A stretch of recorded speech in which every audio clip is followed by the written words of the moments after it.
खोपोली नगर परिषद छत्रपती शाहू महाराज माध्यमिक विद्यालय व डॉक्टर बाबासाहेब आंबेडकर प्राथमिक शाळा क्रमांक 1 येथे 80वा स्वातंत्र्य दिन उत्साहात साजरा. 250 सहस्रांशहून अधिक विद्यार्थ्यांना शालेय साहित्याचे वाटप.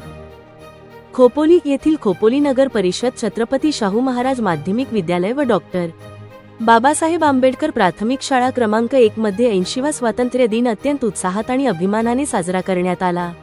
या निमित्ताने आयोजित कार्यक्रमात देशभक्तीच्या वातावरणात विविध सामाजिक उपक्रमही राबवण्यात आले.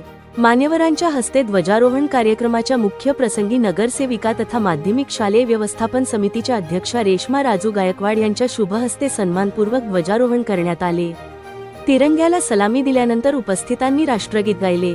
अनेक विद्यार्थ्यांनी भाषणे केली. विद्यार्थ्यांच्या उज्ज्वल भविष्यासाठी शिक्षणाची नवी पहाट आणि देशप्रेमाची ज्योत सतत तेवत ठेवण्याचा संकल्प यावेळी करण्यात आला.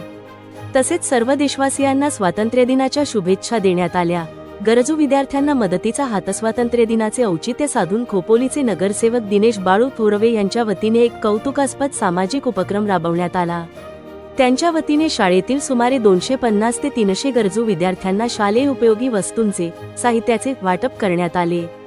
विद्यार्थ्यांच्या शिक्षणाला मदत म्हणून घेतलेला हा खारीचा वाटा सर्व स्तरांतून कौतुकास पात्र ठरत आहे. मान्यवरांची मोठी उपस्थिती. या सोहळ्याला राजकीय, सामाजिक व शैक्षणिक क्षेत्रातील मान्यवरांसह पालकांनी मोठी गर्दी केली होती. यामध्ये माजी उपनगराध्यक्ष राजू गायकवाड, नगरसेविका सानिया शेख, माजी नगरसेविका केविना गायकवाड, माध्यमिक शाळेचे मुख्याध्यापक बिचकर सर, प्राथमिक शाळेचे मुख्याध्यापक कोळी सर, प्राथमिक शाळेच्या अध्यक्षा योगिता आकाश जाधव, सावित्री प्रौढ शिक्षण संस्थेच्या अध्यक्षा सावित्री जाधव यांच्यासह अनेक मान्यवर उपस्थित होते. अत्यंत शिस्तबद्ध आणि उत्साही वातावरणात हा स्वातंत्र्यदिन सोहळा संपन्न झाला.